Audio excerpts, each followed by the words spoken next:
Le petit matin Sud Radio, 5h-7h, Benjamin Glaise. Il est 6h38 Sud Radio, la vie en vrai. Après avoir vécu un drame personnel, il s'est donné pour mission de sensibiliser afin de mieux lutter contre le syndrome du bébé secoué. Témoignage ce matin, je reçois le président de l'association France Bébé Secoué. Bonjour Bertrand Gimonet.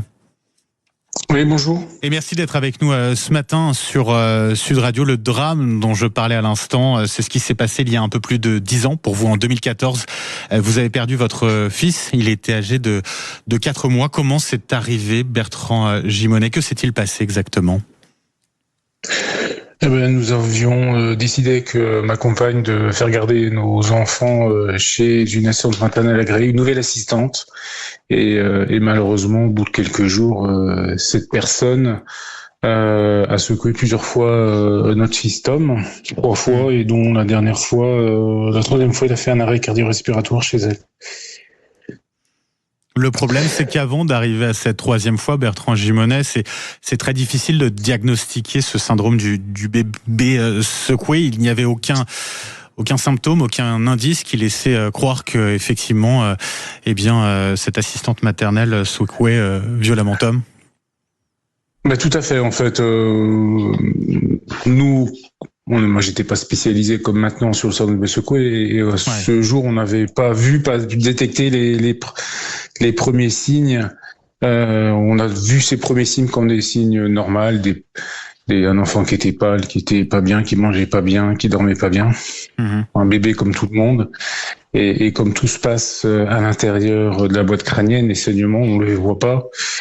Et donc, c'est pour ça qu'on a malheureusement remis notre enfant chez elle, et le 3e secouement était fatal pour lui, malheureusement.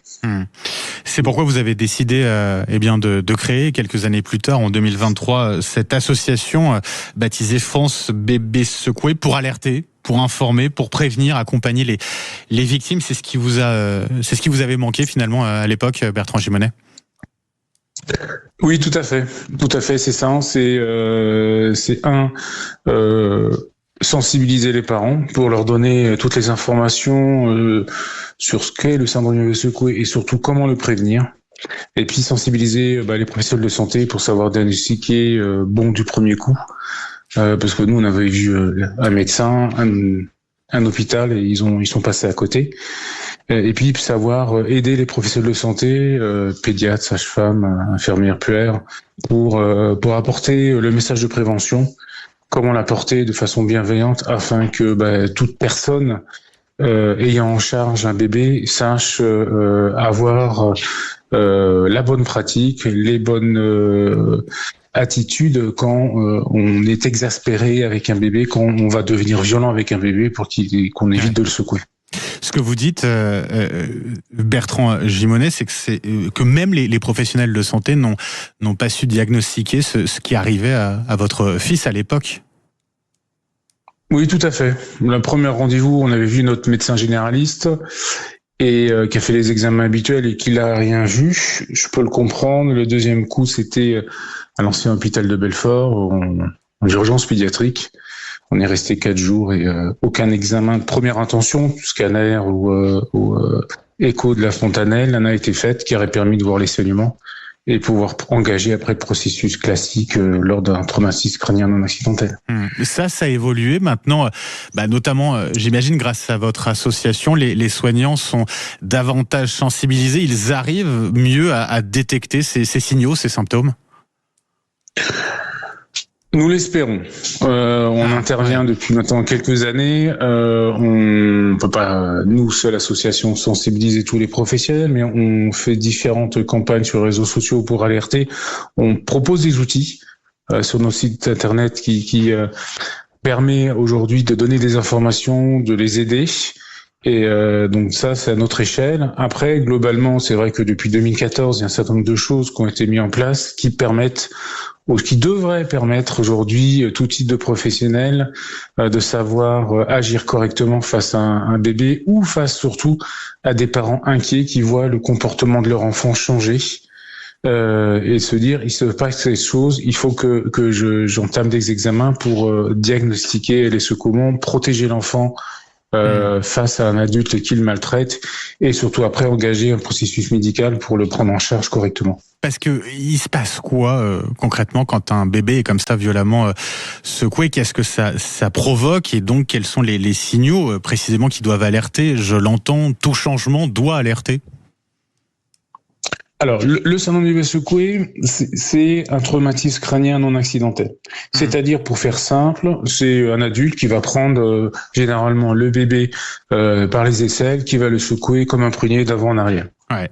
C'est extrêmement violent, et c'est un geste volontaire. C'est pas un geste qu'on va retrouver lors d'un jeu, d'un geste de la vie quotidienne, etc. C'est vraiment un geste violent. Il est exaspéré, l'adulte.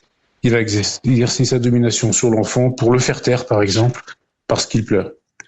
Et ce mouvement violent, aujourd'hui, quand on le secoue, va faire en sorte que la tête de l'enfant va bouger, enfin, un mouvement rotatoire par rapport au tronc extrêmement violent, d'avant en arrière, décélération, accélération, qui va faire bouger son cerveau à l'intérieur de sa boîte crânienne, cerveau immature à cet âge-là. Ce qui va faire en sorte que le cerveau va cogner les os de la boîte crânienne, créer des œdèmes. On aura des veines, des vaisseaux sanguins qui vont se déchirer, créer des saignements qu'on va appeler hématome sous-dural. Saignement sous-dural qui va créer une hypertension intracrânienne qui est extrêmement délétère pour le cerveau. Ouais. Le cerveau va bouger sur lui-même, casser des liaisons neuronales, etc. En fait, on va vraiment tuer déjà le cerveau, et le cerveau, ça se répare pas. Et donc, on va créer des déficits plus ou moins permanent sur l'enfant. Puis on peut avoir des fractures, on peut avoir des lésions au niveau du rachis cervical, de la moelle épinière, une cécité visuelle, etc. En fait, des dégâts qui sont vraiment extrêmement importants. Ouais, bien sûr. Extrêmement importants pour l'enfant. Et c'est ce qu'on dit, nous aux gens, il suffit d'un seul secouement pour handicaper ou tuer l'enfant. Ouais. Et c'est important, voilà, à travers votre association, je le rappelle, l'association que vous avez créée, France Bébé Secoué, l'idée c'est vraiment de sensibiliser, de lutter contre ce syndrome-là. Ça a été aussi une forme de thérapie pour vous, le fait de créer et de vous occuper de cette association, Bertrand Gimonet? Oui, tout à fait. Je pense que vous avez totalement raison. Inconsciemment, aujourd'hui, ce que j'ai pas eu et le porter pour d'autres victimes, pour d'autres professionnels, ça aide. C'est une étape, une pierre dans le fait de guérir de ce deuil de mon enfant que j'ai perdu aussi. Et puis voir que quand on accompagne des victimes, ça les aide. De voir que ce que j'ai vécu seul avec ma famille, toutes les aides qu'on n'a pas eues, voir les victimes qui avancent, qui s'en sortent. Ça fait du bien aussi. Ouais. Et ça permet aussi de donner un peu de sens à la mort de son fils qu'on a vu mourir malheureusement. Et de sauver des vies grâce à votre combat, Bertrand Gimonet. Un grand merci pour votre témoignage ce matin. Je rappelle, vous êtes le président donc de cette association que vous avez créée en 2023 qui s'appelle France Bébé Secoué. Merci beaucoup, Bertrand Gimonet. Merci à vous.